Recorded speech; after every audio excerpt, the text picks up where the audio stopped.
그러니까 이게 우리 그 경제적으로도 참 어려운 상황이고 그 서로 모든 나라들이 손을 잡고 이게 해도 이게 치유되기 어려운 상황인데 이제는 정말 말씀하신 것처럼 세계화는 반세계화가 되고 버리고 각자 각국이 그냥 그 살기 위해서 서로가 이제 공격할 수밖에 없는 거잖아요. 그 환율 전쟁을 예상하는 분들도 많이 있고요. 서로가 유리한 입장에 서기 위해서. 그러니까 이러한 여러 가지 것들 때문에 세계 경제는 이 팬데믹 이후로 아주 안 좋은 상황으로 침몰할 거 아니냐라고 예상하시는 분들이 많더라고요. 아까 이제 20인 중에서 11사람이 그렇고 4사람이 그렇고 5사람이 그저 그런 얘기했는데 그중에 로버트 실러라는 경제학자가 이제 노벨상을 받았던 그 실러가 뭐라고 얘기했냐면 이렇게 얘기했어요. 지금 정확하게 말씀하신 거예요. 굉장한 서로 간의 어떤 그 갈등이 있겠지만 결국은 좋아질 거다. 예, 좋아질 거다. 아니, 정확하게 좋아져야 한다. 뭐 이런 얘기죠. 기대감으로. 예, 기대감으로. 예, 좋게 그런 얘기인데, 다시 돌아가면 결국은 이제 아마겟돈이라고 하나요? 네. 예, 그러니까 마지막 최후의 전. 예, 그러니까 토마스 홉스가 쓴 리바이아단, 거대 국가가 등장하는 거죠. 리바이아단이라는 게 이제 토마스 홉스에 나오는 그 성경의 구절인 것 같아요. 구역에. 예. 리바이아단이라는 게 뭐냐면 거대 국가가 나타나는 거고, 예, 거기다 비헤무스라는 것이 또 있습니다. 그건 뭐냐면 거대 기업이 나타나는 거죠. 텍자이언트들이 나타나는 거고, 예. 그러니까 지금의 상황이 그렇게 된 거죠. 하긴 뭐 지금 미국의 그 영향력보다도 일개 기업들의 영향력이 세계를 각 부분을 다 뭐 MS도 그렇고 아마존도 그렇고 막 잡고 있잖아요. 애플도 그렇고. 그러니까 지금의 상황이 트럼프가 재선이 안 된다 하더라도 지금보단 나아지겠지만 그렇다고 특히 뭐 세계가 다시 예전으로 돌아간다라고 하기는 기대하기 굉장히 어려운 상황이 된 거죠. 네. 그러면 어쨌든 돈은 어마어마하게 풀었고 상황은 이렇게 안 좋고 그리고 반세계화로 가게 되면은 이제 결국은 뭐 그러니까 어떤 그러니까 경제적 논리가 아닌 그냥 뭐 비싼 어떤 비효율적인 일들을 많이 하게 되는 거잖아요. 정부의 어떤 지원들을 통해서. 그렇습니다. 이러한 여러 가지 것들을 통해서 인플레이션 상황이 발생이 되지 않겠는가라고 걱정하는 분들이 있거든요. 그렇습니다. 그거는 그러니까 지금 나쁜 시나리오로 가게 되면 그런 거고 당장 지금 미국이 이제 2분기에 3조 달러의 아마 국채를 발행할 겁니다. 네. 그러니까 미국이 지금 그러니까 미국이 금융시장을 통해서 국채를 소화하는 것이 약 97%고요. 나머지 3%는 각 정부들이 갖고 보관하는 이제 것들이 나머지고요. 그 97%의 것 중에서 해외가 갖고 있는 부분이 있고 미국이 갖고 있는 부분이 있습니다. 연준이 24% 정도를 갖고 있다고 보시면 됩니다. 네, 그리고 해외가 갖고 있는 게 40%가 좀 안 됩니다. 근데 해외에서 미 국채를 갖고 있는 그는 이미 피크가 지났습니다. 그러니까 그게 2010년도 어느 시점에서 굉장히 55% 정도까지 올랐다가 계속해서 떨어지고 있습니다. 그 얘기는 뭐냐면 앞으로 미국이 국채를 발행을 하게 되면 결국 누가 소화할 것이냐? 그것은 미국민들이 소화를 하게 되고 그것은 연준이 소화할 것인가? 그러나 연준이 소화하기는 이제 어렵습니다. 왜냐하면 지금 연준이 당장 발표한 것도 별로 그럴 생각은 없는 것 같이 보여요.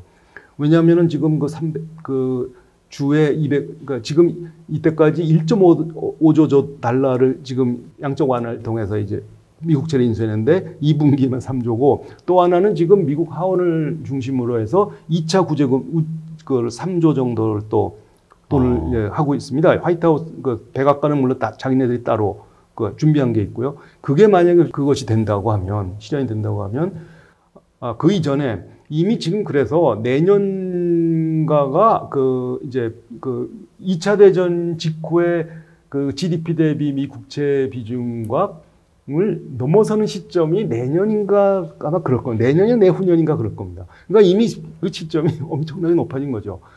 2차 대전 이후에 미국은 그걸 어떻게 낮췄는가 하면 100% 정도가 좀 넘었었는데요. 성장률을 굉장히 빨리 하면 그걸 분모를 굉장히 크게 키우면 됩니다. 그리고 또 하나는 일드 커브 컨트롤이라고 하는 것인데 그 일드 커브 컨트롤이 그게 어떤 건지 좀 설명해 주세요. 일드 커브 컨트롤이라는 게 예를 들면 미국 국채를 1년까지를 빌이라고 하고 2년부터 10년을 노트라고 하고 그다음에 10년 이상을 본드라고 합니다. 만기가. 네. 예, 그러니까 일드 커브 컨트롤이라는 얘기는 지금 당장 나타난 것이 장기 국채 금리가 굉장히 높아지고 있거든요. 그래서 장단기 금리의 차가 굉장히 많이 커졌었습니다. 작년엔 역전이 일어나서 침체라고 얘기를 했습니다만 지금 이게 오히려 더 팬데믹 이후에는 이게 엄청나게 그 차이가 나는 이 상황이 벌어진 건데 거기를 두고 지금 많은 사람들이 이제 이게 왜 그러냐에 대한 얘기를 합니다. 지금 말씀하신 듯이 이거는 인플레에 대한 기대가 있어서 그렇다라고도 얘기하는 사람이 있고 뭐 이런저런 얘기를 하는데 근데 지금 문제가 지금 갖고 있는 나쁜 시나리오 중에 하나가 지금 이 국채를 다시 이제 2차 대전 이후에는 그런 식으로 소비를 했습니다. 그러니까 인위적으로 금리를 낮췄어요. 그래서 이자 지급에 대한 것도 굉장히 낮춰주고 그래서 이제 그 최대로 이제 그거를 그 미국채를 이제 낮추기 위해서 세금을 걷기는 굉장히 어려운 상황이고 그래서 그거보다는 오히려 성장률을 높이고 인위적으로 이제 금리를 낮추고 뭐 이런 식으로 문제를 해결해서 또 하나가 굉장히 중요한 게 돈을 찍었습니다. 주조건을 행사를 통해서. 예, 항상 그런 일이 벌어집니다. 그런데 이번의 경우에는 그 당시와 달리 지금은 변동 환율제가 들어서 자본 흐름도 엄청나게 높아지고 그래서 지금 당장 첫 번에 나온 것이 일드 커브 컨트롤이 이제 조만간 시작이 될 거다라는 이제 문제를 제기하는 사람들이 점차 나오고 있고 뉴욕 연준의 의장의 존 윌리엄슨이라는 사람이 있는데 이분이 이제 그 얼마 전에 그걸 언제 결국 할 거다 일드 커브 컨트롤 그 얘기는 뭐냐면 제로 금리 그 다음에 양적 완화를 통해서 이제 많은 그 국채를 이제 인수를 했고요. 그 다음에 이것을 부족하니까 뭐냐면 국채 금리, 국채 가격을 조정하겠다는 겁니다. 또 돈을 풀어서. 예. 근데 그렇게 되면은 그 상황이 벌어지는 것이 이제, 자칫 잘못하면 결국은 이제 인플레에 대한 우려 같은 것이 나타나죠. 그러니까 지금 미국 민주당이 버몬트주 지사 출신의 샌더스 같은 사람들이 보면 지금 뉴욕주에는 하원 젊은 하원이 뭐 코르테스인가 들어본 적이 있는 친구인데 이분이 지금 뭘 주장하냐면 현대통화 모던 마니터리 시어리라고 들어보셨지 않습니까? 네. 뭐냐면 모두 다 주작 돈을 찍어가지고 다 줘면 된다. 인플레가 되면 그때는 그 돈을 좀 걷어들이면 되는 거고. 그런 주장을 지금 한 게 엄청난, 그러니까 트럼프보다 더 심각한 주장이죠. 그 얘기는 뭐 달러를 다 포기하겠다는 얘기는 다름없으니까요. 그래서 지금 그 이슈가 그러면 일드 커브 컨트롤이 과거와에 달리 지금 국채 물량이 늘어났을 적에까지 그렇게 들어오게 됐을 때 발생하는 이 통화량이 늘어났을 때 과연 인플레가 일어나지 않는다는 보장이 있겠냐라고 하는 일부 주장이 있는 것도 사실입니다. 그러나 이제 당분간 지금 미국 소비자나 기업은 빚을 많이 졌기 때문에 이 기간을 통해서 재무 구조를 개선하기 위해서 엄청나게 허리띠를 졸라맬 겁니다. 저축을 높이겠죠. 네. 따라서 수요는 줄어드는 측면이 있지만 동시에 통화량이 늘어난다는 개연성이 있다는 거죠. 예. 그러면 이제 또 하나는 이제 이 글로벌리제이션이 일어났을 때 생기는 비효율이라는 거는 결국은 스태그플레이션을 주장하는 사람이 있습니다. 그래서 네. 마치 그 생산성 하락으로 인해서 그 GDP는 잘 안 오르면서 통화량이 늘어나는 그런 수가 있다라고 하는 사람이 그렇게 주장하는 사람이 있습니다. 실제로. 예. 스티븐 로치 같은 사람이 그렇게 주장을 하고 있습니다. 그러니까 이게 참 갈수록 그 불확실한 그렇습니다. 것들이 예. 현재 문제를 해결하기 위해서 미래 문제를 지금 생각할 수 있는 상황이 아니기 때문에 그렇습니다. 지금은 일단 당장 눈앞에 보이는 문제를 해결하기 위해서 끊임없이 하다 보니까 미래에 대한 그때 가서 보자 이런 상황이죠. 네, 그러니까 지금의 경기 부양 정책이 그 환호할 만한 무조건 그런 상황은 아니라는 거죠. 그렇습니다. 이게 나중에 큰 우리가 대가를 치러야 되는 그렇습니다. 만약에 팬데믹이 지금 이제 워스트 케이스 시나리오를 생각해보면 이제 팬데믹이 얼마 전에 CDC 헤드가 얘기했듯이 이거는 10월에 또 올 수 있다. 그러니까 지금 이 팬데믹이 중남미에 지금 엄청나게 많이 지금 늘어나고 있는 패턴이 보이지 않습니까? 그러면 이 사람이 독감 환자인지 아니면 코로나 바이러스 환자인지 구분 못하는 상황이 오면 그 최악의 시나리오가 올 거다라고 이제 주장을 하죠. 그래서 겨울에 또 올 거다라는 거죠. 스페니시 플루가 두 번째가 이제 8월에 시작됐다고 그러더라고요. 네. 그래서 엄청난 크게 온 건데 그런 상황이 일어나지 않으면 이 문제는 상당 부분 치유는 될 수 있을 거라고 생각해요. 그러나 이 상황이 오고 또 많은 사람들이 또 많은 걸 요구를 하고 그리고 또 거기에 맞춰서 또 엄청나게 돈을 찍어내기 시작하면 그래서 사실상 일부 주장은 지금 현대화폐 이론이 이미 시작된 거다라고 하는 사람도 있습니다. 실제로. 국민소득제, 기본소득제가 시작이 됐잖아요. 그렇게 됐을 때 일어나는 그 상황이 어떻게 될 것인지에 대해서는 사실은 우리가 예측하기가 좀 힘든. 네. 그러니까 지금 말씀하신 그런 미래에 일어날 여러 가지 문제들, 그러한 것들에 대해서 연준, 중앙은행들이 어떤 방식으로 대처를 할 것인지가 참 그게 지금 봐서는 별로 효과적인 방법이 없을 것 같은데 근데 좀 뭔가 묘안을 또 찾겠죠, 나름대로. 네, 그렇지만 그 어느 경우라 하더라도 결국은 이게 금융이 망가져서 생긴 팬데믹이 아니고 결국은 이제 실물 경제에 장애가 올 수밖에 없는 이제 팬데믹이라는 것을 놓고 보면 이거 금융으로 어느 정도 해소할 수 있을까 하는 것은 이제 또 하나 지금 우리 오늘 주제는 일어나지 않았습니다만 내년 정도가 되면 미국의 부도율이 피크에 오를 거라고 하는 이제 그런 주장이 제기되고 있습니다. 올 하반기가 아니고요? 예, 내년이 될 거다. 예. 그러니까 많은 부분이 이제 올해까지는 이제 그 돈이 막 집행이 되고 막 그러니까. 근데 그 알트만 같은 사람은 이제 일생 동안 그 부실 채권에 헌신한 사람인데요. 그래서 소위 말하는 벌처 펀드를 연구한 분입니다. 벌처라, 예. 근데 이번에 주장은 이제 그 지원이 많이 나가면 갈수록 문제는 더 커질 거다. 어차피 기업들만 지금은 뭐 헤르츠라든지 뭐 일부가 지금 뭐 JC페니 뭐 이런 것도 있지만 결국은 이제 이게 이게 자기의 경험을상 보면 결국 내년이 피크가 일어날 거다라는 거죠.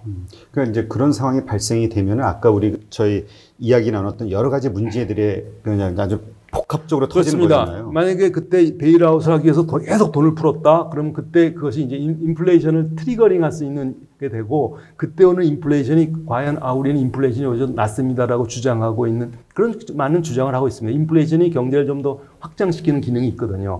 그 경제가 될 것인지 아니면 그게 아니라 경제는 계속해서 나빠지는데 돈만 푸는 것인지를 두고 봐야 되는 거죠. 인플레이션이 발생이 되면 말씀하신 대로 자산의 어떤 버블 같은 게 그러니까 커지는 거잖아요. 어떻게 저희가 그것이 어느 인플레이션이냐에 따른 거죠. 그러니까 자산 인플레이션이냐 아니면 물가 인플레이션이냐. 근데 말씀하신 대로 또 한편으로 걱정하는 거는 지금 워낙 많은 부채에 대한 그 이자 부담 뭐 이런저런 그러니까 인플레이션이 발생이 되면 금리는 인상이 될 수밖에 없는 거 아닌가요? 예. 그러면 그것으로 인해서 엄청난 또 자산의 어떤 그 버블이 꺼지는 상황이 올 거 아니냐 이런 걱정을 하시더라고요. 네.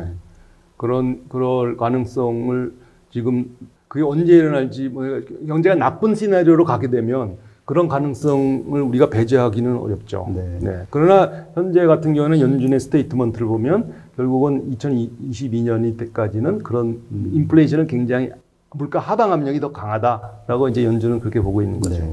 그러니까 어쨌건 이러한 점들을 우리가 이제 염두에 두고 그렇습니다. 계속 나오는 어떤 뉴스들을 그런 관점에서 이게 그런 식으로 연결되지 않을까, 확장되지 않을까 문제가 혹은 뭔가 그런 문제에 대한 사전 예방 조치들로 활용이 될 것인가 이런 것들을 잘 점검해 보는 게 필요하겠네요. 지금의 상황은 지금 그 제일 연준의 행동이 가장 중요한데 연준이 모든 것을 다 계산을 하고 하는 건 아니다라고 하는 거죠. 연준을 너무 믿어요. 아니 그 연준에서는 모든 슈퍼맨처럼 모든 걸 다 감안해가지고 정답을 내놓는 것 같은 느낌이 자꾸 들어서 네. 해결사 같은 느낌. 네, 오늘 이렇게 여러 가지 어려운 현재 세계 경제 그리고 금융 상황에 대해서 뭐 어떤 답을 찾기보다는 한번 이렇게 점검해보는 여러 가지 각도에서 그런 시간을 가졌습니다. 또 우리 교수님께서는 그 한국은행에서 그 금융경제연구원장을 지내셨기 때문에 이 통화적인 관점에서 바라볼 수 있었고요. 아주 좋은 시간이었던 것 같습니다. 이제까지 빅픽처 경제학 저자이시고 성균관대 명예교수이신 김경수 교수님과 함께했습니다. 감사합니다. 감사합니다.